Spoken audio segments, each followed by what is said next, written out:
En cette fin d'année, les fêtes battent leur plein, il y a cette ère de joie, de magie dans les maisons, mais on ne le répétera jamais assez, il faut être très vigilant en ce moment parce que c'est une période où les cambrioleurs sont très actifs. Bonjour Émilie. Bonjour David. Mois de décembre, hein, c'est un mois qui est prisé des voleurs. Hein. Oui, alors avec des maisons vidées de leurs occupants, c'est à peu près le même phénomène que ce qui se passe pendant les vacances d'été. Hein. Fin décembre, début janvier, on assiste à une recrudescence, donc vous disiez, des cambriolages, plus 18% par rapport au reste de l'année. Alors l'Observatoire de sécurité des foyers, qui est publié par le groupe Covea, qui regroupe mutuelles, cabinets d'expertise et spécialistes de la télésurveillance, a mené son enquête sur le mois de décembre 2017.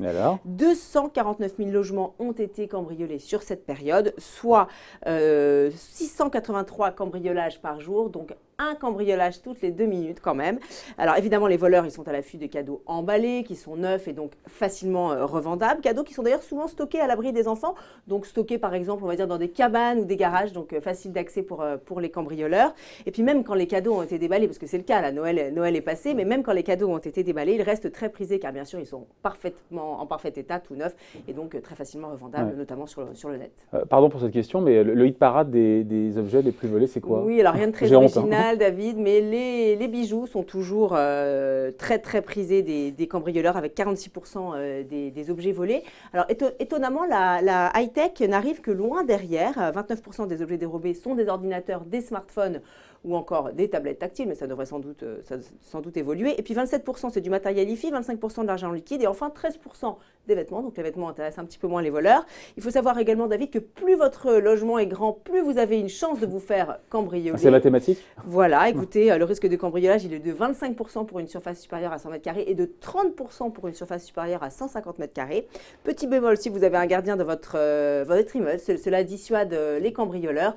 Idem pour les caméras de vidéosurveillance et les alarmes, bien sûr. Donc, on vous recommande fortement d'en installer une si jamais vous avez très peur, là, pendant les fêtes, d'être visité par des voleurs. Voilà. Autre conseil, Émilie, pour se prémunir d'éventuels cambriolages? Oui, alors ça paraît tout bête, mais c'est bien de le rappeler. Fermez bien votre porte à clé, même quand vous êtes chez vous.